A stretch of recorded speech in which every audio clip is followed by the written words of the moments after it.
What's up, everyone? To those returning to the channel, welcome back. To those tuning in for the first time, I say hello. Now, I'm officially returning from a 3-week video creating hiatus detox because I wanted to continue to put out quality content for y'all. But in order to do that, I needed to kind of recharge the batteries because I was starting to get burnt out, especially working a 9 to 5 all day. Doing this after work started to get a little bit cumbersome. But I am back, and in today's video, we're going to be talking all about server-side caching strategies. Now, the reason I even wanted to create this video in the first place was because I think it is a super interesting topic. Caching is used everywhere, whether it be client-side, whether it be in the cloud, or whether it be server-side, which we're going to be talking about today. Now, everything I'm going to implement today is going to be in Redis, so if you're not familiar with Redis, you're about to be, and if you are familiar with Redis, then maybe you can just skip this video, but if you want to know the techniques, stick with me. To get the ball rolling and really show you guys what we're going to be doing today, let's take a look at the environment I'll be working in. All right, so let's take a look at the auto shop real quick. It's really just a basic e-commerce app that allows us to do a few things. We can order cars, so that means it'll load up our entire catalog of products that we have in our DB or in cache, which you'll see momentarily. Or you're able to go back and actually view your order once you purchase a car. So it's going to be an email that's sent to you with an order ID. You can plug that in and it'll show you what your order is, when you ordered it, blah, blah, blah. Now, how this is actually technically implemented is through a Python Flask application. So you can see here that I have numerous folders here, such as the portal service, order management, notification gateway, and product management service. So these are actually 4 different microservices that are running in isolation. So if you really wanted to, you would be able to scale this up if you had it in, let's say, multiple repos or running as multiple Docker containers, whatever, right? So this is really all it is. Now, it might seem complex, but it's actually very straightforward. In my product management directory, we're going to be modifying our app.py file. Now, this is where all the code is, and this is really our API, right? We're able to post or push products into our database, or we're able to get products from our database. So if we want to get the cars that I have stored, I can pull those with the API, or I can push new ones into it if I so wish to. Now, in this case, what we want to do is under extreme load, we'd want to inject some sort of caching mechanism, right? Something like Redis, which is a KV in-memory data store. And it's obviously a lot more complex than that now. Redis has really gone on to do pretty crazy things. But ultimately, what we're going to do in this case is every time we load these cars, we're going to actually load it from cache because we don't want to have to make a DB query to fetch all of our cars every single time somebody loads this page, right? That's extremely inefficient. But if we have a cache, not so much. The first pattern we're going to be talking about is the cache aside pattern. This is where the application or the code checks Redis for cache data. If it's a cache miss, this means that we're going to fetch data from the database and go around the cache to first fetch that initial request. This means that there's going to be nothing in the cache, of course, right? That's why we have to go to the database first. If there's a cache hit, meaning there is something in the cache, then we're just going to return the data from the cache directly, which is very straightforward. But we need to first make that initial request to the database to fetch what we need, then write it into Redis or the cache so we can get it the next time around. Now, in order to implement the cache aside pattern into our code, it's actually pretty straightforward. There's not a lot of code involved, really. So the first thing we're going to do is we're going to import Redis, which is a library in Python. So you're going to have to do pip install Redis, and this is going to make sure we have that package available. In our code, or wherever you're writing code, maybe in your own project, we're going to do this in the get portion of our route. So you can see that we are actually looking at the home directory of, or the / directory of our route, which means this is our API. We're pushing, we're getting products from our database. Now, if we look at the get request here, we're going to see that there's a try statement. We're essentially getting in lines 84 to 91 our products from the database. Now, what we want to do is we want to change this to be able to use a cache. So the first thing we're going to do in our try block is we're going to make a new line, and we're going to call this product key. And in here, we're going to say products. This is going to be the name of our key. So in Redis, since it runs on key value stores, we need a key to be able to reference it. Now let's define a variable with our cached products, and we're going to say Redis client dot get, and then we're going to say give us the product key, right? So now we're going to fetch all of our products from Redis by using this get command and then referencing our key.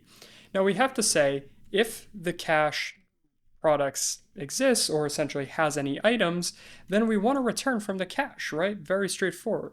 So we're going to say print cache hit. And then we're going to return JSON loads cache products. This is going to return our products with a 200 status code from the cache directly. Now, let's say we don't hit the cache. So we go in and there's no items returned from our cache products. What do we do? Well, we just want to move on like we normally do, right? We want to grab from the DB. So let's say print cache miss. So not good, because now we're making a request from the DB, but you can see that we're storing it all in this products array. And then what we want to do is set in our cache an item or a value in our key of products. So what we're going to do under this for loop where we actually append everything to our products array, we're going to say Redis client dot set, and then we're going to say what is the key that we're referencing, the product key, right? We want to write it into that key. And then we want a JSON dumps, meaning we want to just dump JSON of our products array into that Redis client. So how do we verify if this works, right? Well, we need to first spin up Redis. We did this easily by doing brew install Redis on my Mac, or if you're on Linux. If you're on Windows, Redis actually isn't really supported by Windows, so you're going to have to use a workaround, but it is documented on Redis's website. But you're going to run Redis server. This will kick off Redis. So it's going to be running on 6379. Now, in the Redis CLI, if you type redis-CLI, you'll load the CLI up, and this will give you a shell. So you're able to say, for example, give me the products. And you can see that this is nil, right? Because we haven't written anything into the cache. But now let's start up our product service. Let's blow this up in the terminal a little bit. And now let's refresh these orders. So now we can see that there was a cache miss. That's because the first time we loaded in the cache aside, there's nothing in there. But then we load it again, and you can see cache hit. So how do we verify this? Well, if we go back into the Redis CLI and do get products, you're going to see now that we have a huge JSON blob that we dumped into our cache. So it essentially ended up hitting this line right here. But there is a downside to the cache aside pattern, right? There's staleness involved. This means that if I was to update, for example, my database, I would still be hitting a cache. So let's say I added a new product. Now we're kind of pigeonholed because the cache is returning all the old results.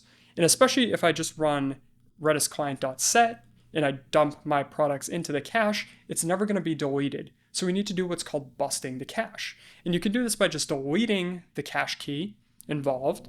Or what you can do is you can set an expiration date.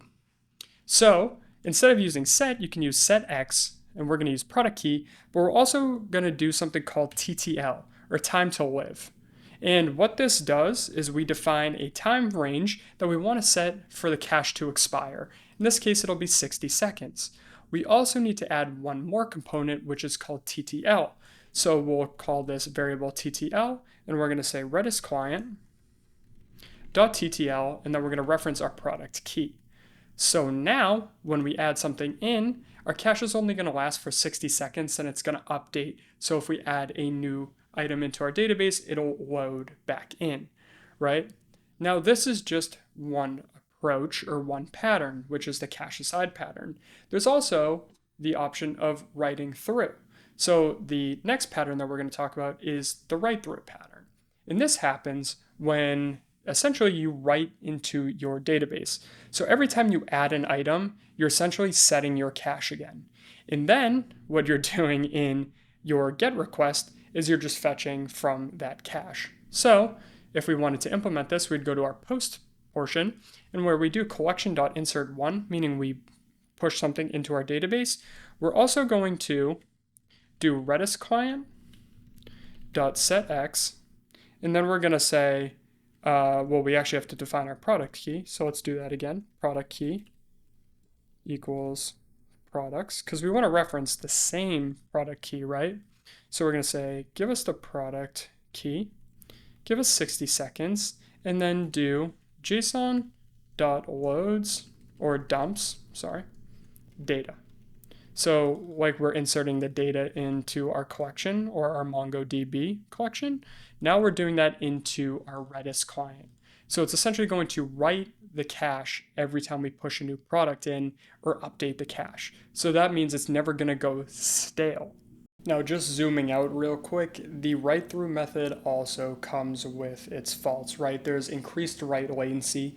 Reason being, every time that you make a post request into your database, you are writing to the cache. That is increased overhead. So pretty much everything in engineering has trade-offs to an extent. You can also cause cache bloating. You can have higher infrastructure costs. There are definitely trade-offs. But just to review in summary, lazy loading or cache aside patterns are very popular, as well as write-throughs for server-side caching. Now, as mentioned, all these have their cons and their pros, but give this a shot, try it out on your own, and see if it fits for your use case. I'll catch you guys in the next video, and thanks for tuning in.